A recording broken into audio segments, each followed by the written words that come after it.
Hello everyone, welcome to maths Guru exam tech channel. देखिए, हम लोग प्रीवियस कई टॉपिक्स का डिस्कशन कर चुके हैं बच्चों, और उसी पे हम लोग आज ये पेपर देखते हैं। सन 2002 का पेपर है। इसमें देखिए कितना आप लोगों के कितने नंबर फिक्स हैं। सबसे पहले तो ये चेक कर लेते हैं ना। तो एसिम्पटोट हमने पढ़ रखी है, तो आप एसिम्पटोट का ये क्वेश्चन जो है आप नोट करिए, इसको सॉल्व करिए, इसका आंसर बताएंगे, है ना। फिर आगे बढ़ते हैं। ये integration 0 to 1 log 1 + x upon 1 + x² dx, ये इनका चहेता क्वेश्चन है और इसको भी हम लोगों ने सॉल्व कर रखा है, तो ये भी आप इसका आंसर बताएंगे। इसके बाद दीर्घवृत्त के ये क्वेश्चन हम लोगों ने नहीं पढ़ा, तो इसको छोड़ देते हैं ना, ये इंग्लिश, इसका थोड़ा इंग्लिश वर्जन है। इसके बाद आ जाते हैं, कोई भी दो 3D रेखाओं के बीच दूरी निकालनी है ना। तो ये भी इनका चहेता क्वेश्चन है, क्योंकि चहेता इसलिए हो गया क्योंकि इन्होंने प्री में भी तो पूछा था ये क्वेश्चन, है ना। प्री में भी एनालिसिस आपने किया होगा, जब देखा होगा आपने, अपने पेपर तो दिए होगा, तो वहाँ भी आपने देखा होगा कि प्री में इन्होंने ये क्वेश्चन पूछा था, आश्रम पद्धति में भी इन्होंने ये क्वेश्चन पूछा था। तो इसका मतलब ये 3D रेखाओं के मध्य जो शॉर्टेज डिस्टेंस है, दूरी का फार्मूला मतलब है, दूरी निकालनी है, वो इनके लिए काफ़ी इंपॉर्टेंट है। तो ये देखिए इतने क्वेश्चन तो हम लोगों ने सॉल्व कर रखे हैं। तो अगर इसका हम लोग देखें तो 20 और इसमें कितना हो गया 10, 30 और ये 20, अभी 50 नंबर तो हमारे बिल्कुल सीधे पक्के हो जाएंगे हम लोगों के। फिर इधर आ जाते तो ये थोड़ा अवकल समीकरण की देखिए एक सीरीज प्रोवाइड करेंगे लगातार, क्योंकि अवकल समीकरण में कई टॉपिक ऐसे हैं, तो इसकी सीरीज चलाएंगे, है ना। और थोड़ा आप वीडियो भी एक दिन में 2 से 3 वीडियो प्रोवाइड करेंगे, क्योंकि सिलेबस ज़्यादा है और दिन है कम। और इसके बाद देखिए यहाँ पे आ जाते हैं, तो यहाँ से इंग्लिश मीडियम में इसमें आ जाते हैं। तो देखिए इरोटेशनल से इन्होंने क्वेश्चन पूछा है, इसका तो पिछले वीडियो में ही हम लोगों ने डिस्कशन किया था कि रोटेशनल है ना, इरोटेशनल सोलेनॉइडल क्या होते हैं, और साथ में गॉस डाइवर्जेंट थ्योरम से भी क्वेश्चन इन्होंने उठाया है। तो अगर यहाँ भी देखा जाए तो हमारे ये 2 क्वेश्चन भी पक्के हो गए। तो हम लोगों ने ऐसे देखा जाए तो कितने क्वेश्चन हम लोगों ने पक्के कर लिए। और साथ में ये देखिए डिफरेंशियल इक्वेशन से भी काफ़ी क्वेश्चन पूछे कि इसके भी टॉपिक कई अच्छे टॉपिक हैं, इस पर हम लोग आसानी से सॉल्व कर सकते हैं। और एक आपको बुक मिल जाएगी, डिस्क्रिप्शन बॉक्स में जाएंगे, 10 रुपये की केवल कीमत है, क्योंकि उस पर थोड़ा चार्ज वगैरह लग रहा है, 3-4-5 रुपये, वरना फ्री कर देते हैं उसको, है ना। तो आप उसको डाउनलोड कर लें और उससे क्वेश्चन सॉल्व करें। लगभग उसमें आपको इसी का निचोड़ बनाया है हमने, जो महत्वपूर्ण क्वेश्चन है उसको आप सॉल्व करिए, है ना। उसके जो भी आपकी प्रैक्टिस है वो पहले कंप्लीट कर लें। उसके बाद ये थोड़ी हाई लेवल पे बनी हुई है, क्योंकि जो थोड़ा ज़्यादा अच्छे क्वेश्चन थे वो उस पर बना हुआ है। इससे थोड़ा लो में अगली बुक जो आएगी वो हल्की लो में आएगी। उसमें लगभग आस पड़ोस में जो 2015-16 के बाद जो क्वेश्चन पूछे गए हैं उनका हम लोग डिस्कशन करेंगे, है ना। उसके क्वेश्चन आपको प्रोवाइड करेंगे, उसका सोल्यूशन आपको प्रोवाइड करेंगे। अच्छा, फिर ये 3D ज्योमेट्री वाला वीडियो टॉपिक कैसे इंपॉर्टेंट हो जाता है, देखिए यहाँ पे आ जाते हैं। तो देखिए इसमें भी हम लोगों ने एसिम्पटोट पढ़ रखा है ना। देखिए एसिम्पटोट, ये देखिए एसिम्पटोट, बिल्कुल ऐसा लग रहा है कि इनके सब ये चहेते टॉपिक हैं। ये देखिए ये क्वेश्चन हम लोगों ने सॉल्व कर रखा है, यूलर थ्योरम से लिया गया है ना। फिर इसके बाद ये देखिए ये हम लोगों ने तो कर ही रखा है, चलो इसका तो किया ही था। और ये देखिए यहाँ भी इन्होंने यही क्वेश्चन दे दिया है ना। तो इतना देखिए यहाँ पे रिपीट। फिर शॉर्टेज डिस्टेंस का इन्होंने यहाँ पे भी दिया है क्वेश्चन, देखो ये देखिए शॉर्टेज डिस्टेंस फाइंड करनी है ना। तो ये देखिए फिर यहाँ से डिफरेंशियल इक्वेशन से लिए गए हैं इन्होंने, अगले उसमें लिए हैं। तो इसी टाइप से आप जैसे जैसे आगे बढ़ते जाएंगे आपको ये जो 3D रेखाओं के बीच की दूरी है ये आपको मिलता जाएगा, है ना। ये देखो इन्होंने इंटीग्रेशन दिया, काफ़ी आसान इंटीग्रेशन है। इसकी ट्रिक्स वगैरह होती हैं, वही बताया था, प्रगुण 4 लगा के आप इसको सॉल्व करेंगे तो यहाँ देखिए कितना बन जाएगा π - x। आप इसको सॉल्व करेंगे तो x आपका कट जाएगा। जब प्रगुण 4 लगाएंगे, प्रॉपर्टी नंबर 4 इसको लगाएंगे। ये क्वेश्चन केवल देखने नहीं, आपको नोट भी साथ में कर लेना है और इनको हल भी करना है ना। यहाँ देखो अब ऐसे ओरल बता दे रहे हैं, है ना। तो π - x हो जाएगा। अब जब आप इसको जोड़ेंगे तो यहाँ से पाई वाला फंक्शन कट जाएगा, तो आपको कितना मिल जाएगा यहाँ पे अपॉन में a² - cos² x। और आपको एक शॉर्ट टिक बिल्कुल सही बता दें, जब भी आपको अपॉन में cos² x, sin² x या sin² cos² तीनों के फंक्शन मिल जाए, कुछ भी ऐसा मिल जाए, तो आपको cos² x ही कॉमन लेना है। क्या लेना है कॉमन? x cos² x। तो जब cos² x कॉमन ले लेंगे तो वो या तो अपॉन में sec² बन जाएगा, है ना। बन जाएगा कि नहीं बन जाएगा। और अगर साइन का साथ में फंक्शन होगा तो वो tan² बन जाएगा। अब इसको ऊपर ले लेंगे आप, तो ऊपर जाएगा ये cos² तो sec² बनेगा, और नीचे वाला जितना sec² इसको tan बना लो।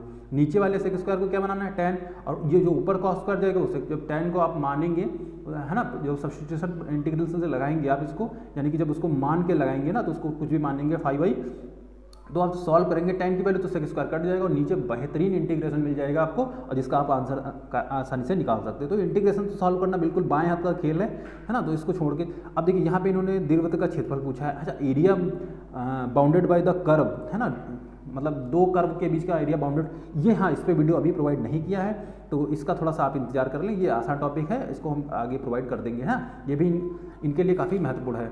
फिर आगे बढ़ते हैं।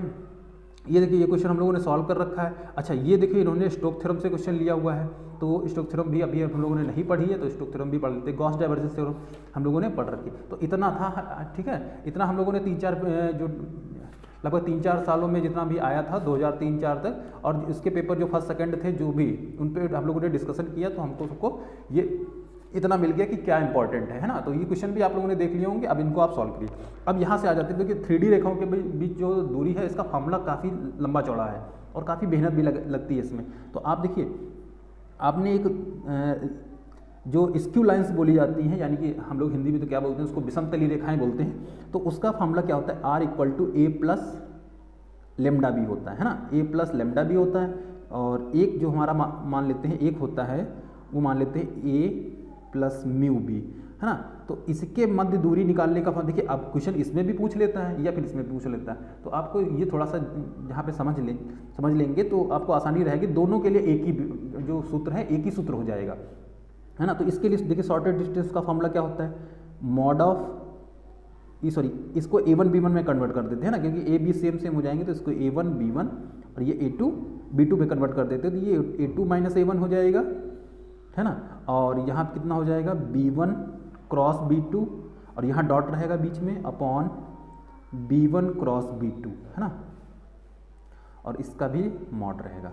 तो इतना इसका डिस्टेंस का फॉर्मूला था। ये किस लाइंस के लिए है, ये स्क्यू लाइंस के लिए है ना, विषमतली रेखाओं के लिए। तो क्यों ना हम भी इनको इसी फॉर्मूले से सॉल्व करें, है ना। तो इसके लिए देखिए 3D रेखाओं के लिए जो फॉर्मूला है, इसको आप इस मॉडल में याद करें, x - A1 अपॉन B1, फिर y - A2 अपॉन B2, और इसी टाइप से ये याद करें, ये कितना हो जाएगा, z - A3 अपॉन B3।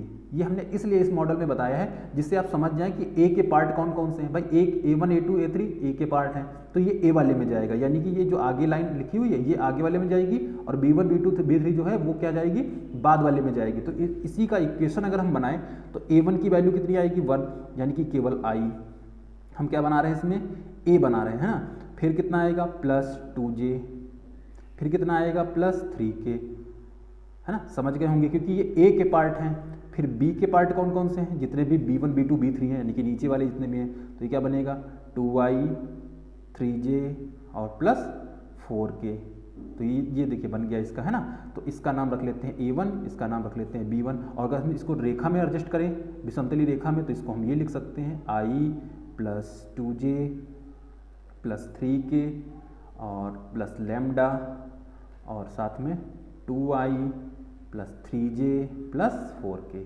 तो ये एक विषमतली रेखा मिलेगी। तो पहली वाली से हमने ये बना ली रेखा, दूसरी वाली से बनाएंगे तो कितना आएगा, अब तो आपको डायरेक्टली पता है कि R = ये जितने भी ऊपर वाले पार्ट हैं वो सब किसके हैं, A के। तो ऊपर कितना बनेगा, 2I + 4J + 5K, है ना। और फिर +μ, दूसरी लाइन है इसलिए μ ले लिया। और यहाँ कितना बन जाएगा बच्चों, 3I + 4J और +5K, है ना। तो इस टाइप से हम लोगों ने देखिए 2 विषमतली रेखाएं प्राप्त कर ली यहाँ से। अब हम इसी फॉर्मूले से आ जाते हैं ना। तो सबसे पहले इस फॉर्मूले क्या निकालना है आपको, A2 - A1। तो लगाते हैं A2 - A1 निकालेंगे सबसे पहले। तो आपको A2 - A1 कितना मिलेगा, A2 ये है, A1 ये है ना। तो इसमें से माइनस करेंगे, यानी कि 2I + 4J + 5K minus I + 2J + 3K। और इसको घटा देंगे तो कितना बचेगा, I, और यहाँ से कितना बचेगा, प्लस का 2J, और ये 5 में से घट जाएगा तो आपको बचेगा ये 2K। अब हमको निकालना है B1 क्रॉस B2, है ना बच्चों, कितना निकालना है, B1 क्रॉस B2। तो हम B1 क्रॉस B2 निकालेंगे, तो क्रॉस निकालना आपको पता ही है, चाहे इसमें पता हो, चाहे कर्ल, जो पिछला वीडियो कर्ल का पढ़ाया था उसमें आपको पता हो, है ना। तो सॉरी IJK। तो B1 की वैल्यू कितनी है, 2 3 4 है, तो यहाँ हो जाएगा 2 3 4, और यहाँ से देखिए कितना हो जाएगा, 3 4 5। अब हम इसकी B1 क्रॉस B2 वैल्यू निकालते, तो I हमने कितना लिया, I, तो I लेंगे तो ये देखिए यहाँ से 5 3 15, 4 चुके 16, तो 15 माइनस कितना हो जाएगा, 16 माइनस J, तो ये और ये कितना हो जाएगा, 5 दूना 10 और 3 चुके 12, फिर प्लस K, अल्टरनेट चलता है तो जानते होंगे प्लस माइनस, है ना।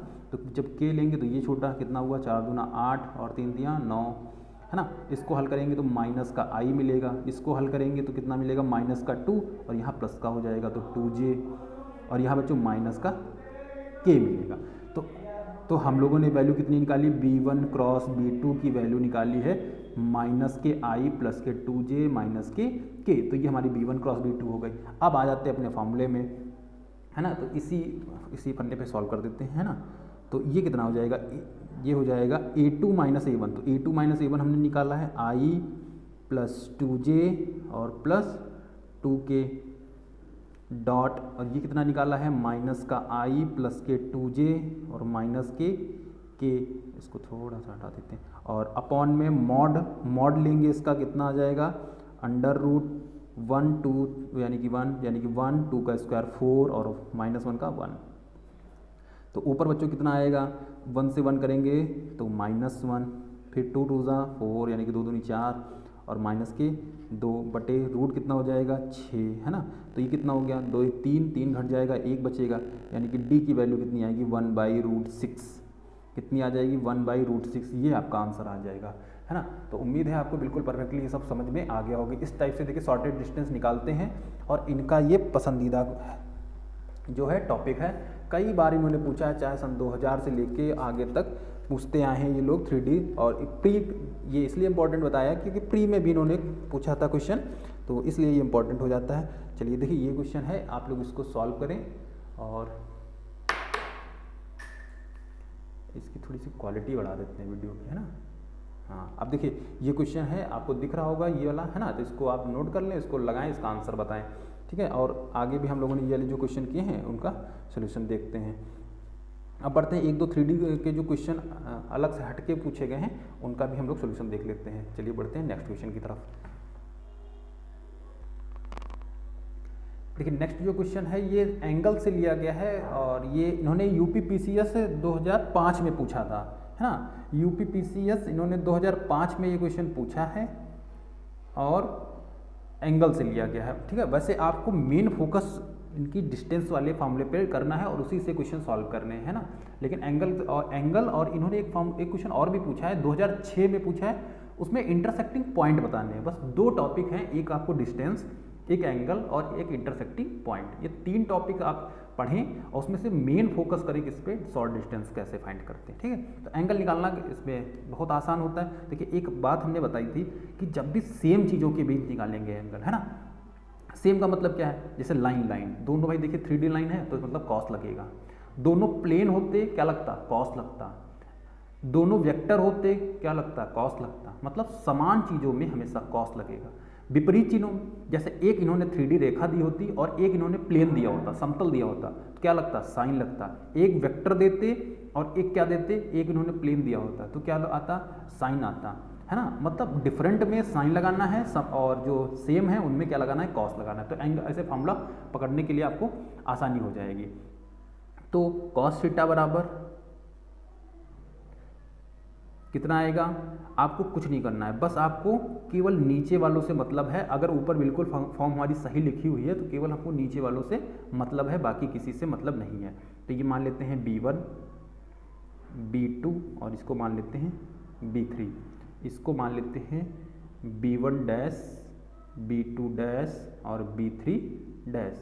तो हमारा फार्मूला क्या बनेगा, B1 dash plus B2 dash plus B3 और B3 dash upon under root और B1 square plus B2 square plus B3 square, और ये बनेगा B1 dash square B2 dash square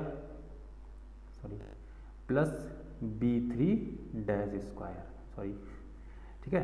तो इसमें वैल्यू रख देते हैं तो कितना आएगा, 2 × 1 plus 5 × 2 plus 4 × -3 upon under root 2 square 4 5 square 25 4 square 16 under root यहाँ 1 स्क्वायर 1 2 स्क्वायर 4 -3 स्क्वायर 9। तो ये हो जाएगा 2 प्लस 5 2 जा 10 और -12 और अपॉन में कितना आएगा 4 + 25 + 16। इस पर एक बेहतरीन बात और भी निकलने वाली है। अच्छा सॉरी, इसको ऐड कर देना चाहिए था, तो कितना हो गया √14 है ना। लेकिन फिर भी देख रहे हैं आप यहाँ पे 10 12 ये कट जाएगा, 0 हो जाएगा, यानी कि cos थीटा इक्वल टू कितना आएगा 0। और हम थीटा में किसकी वैल्यू जानते हैं, π/2 की। तो एक बात आप लोग ये समझ लें बच्चों, जब भी B1 B2 है ना, यानी कि B1 और B1 डैश प्लस B2 और B2 डैश और प्लस B3 और B3 डैश है ना, B3 डैश की वैल्यू 0 के बराबर होगी, आप समझ लेंगे कि आप क्या होगा, ये परपेंडिकुलर लाइन्स होंगी। कौन सी लाइन होंगी, परपेंडिकुलर। यानी कि ये शर्त भी याद कर ले, कभी कोई क्वेश्चन घुमा देते हैं है ना, कि इसमें कोई कहीं भी वैल्यू लैम्डा वगैरह लिख देंगे और कहेंगे अगर ये परपेंडिकुलर हैं है ना, तो लैम्डा की वैल्यू फाइंड कीजिए। तो आप इसी शर्त पे रख के आप क्वेश्चन को सॉल्व कर लेंगे, या फिर आप इस फॉर्मूले से भी सॉल्व कर सकते हैं, लेकिन इसी फॉर्मूले से तो मिल बन के ये आया हुआ है ना, तो इससे आप आसानी से क्वेश्चन को सॉल्व कर लेंगे। ठीक है, उम्मीद है आपको ये समझ में आ गया होगा। काफ़ी आसान क्वेश्चन था, इसमें कोई भी ज़्यादा मेहनत वाली बात नहीं थी, बस ये क्वेश्चन पूछा गया था तो इसको हम लोगों ने सॉल्व कर लिया है। और ज़्यादातर ये शॉर्टेस्ट डिस्टेंस से ही क्वेश्चन बच्चों बनाए गए हैं, वो UPPCS 2004-5 में बनाए गए हैं। काफ़ी क्वेश्चन बने हैं, आप एक बार देख लें, क्योंकि इसमें ज़्यादा मेहनत कोई नहीं थी। आप इसमें से देख लें, क्वेश्चन सॉल्व कर लें है ना, कई क्वेश्चन मिल जाएंगे आपको इधर उधर से, उनको आप सॉल्व कर लें, एक बार प्रैक्टिस हो जाए बस है ना। ज़्यादा क्वेश्चन सॉल्व करा के और वीडियो को बड़ा करने से कोई फ़ायदा नहीं था, क्योंकि डिस्टेंस आपको समझ में आ ही गई होगी, आसानी से डिस्टेंस फाइंड होती है। बस इसमें हाँ एक चीज़ और भी थोड़ा बता देते हैं कि जब भी आप यहाँ थोड़ा वैल्यू जैसे निकालेंगे हम लोग A2 - A1 की, तो अगर बच्चों कभी कभी क्या करते हैं, क्वेश्चन कंफ्यूज करने के लिए B1 और B2 की वैल्यू बराबर लगा देते हैं है ना। तो जब B1 B2 की बराबर वैल्यू हो जाती है, तो हम जब क्रॉस निकालते हैं तो टोटली 0 हो जाता है। तो इस कंडीशन में आप B1 और B2 की जगह केवल B रख लेंगे, मतलब जो मिल रहा है मैच कर रहा है उसकी जगह केवल आप B रख लेंगे, बाकी इसी क्वेश्चन से इसको सॉल्व कर लेंगे है ना। तो इतनी ये नई बात थी, अचानक से याद आ गई तो ये बता दिया आपको है ना। इसको आप अपने दिमाग में उठा लेंगे और इसको सॉल्व कर लेंगे, ठीक है।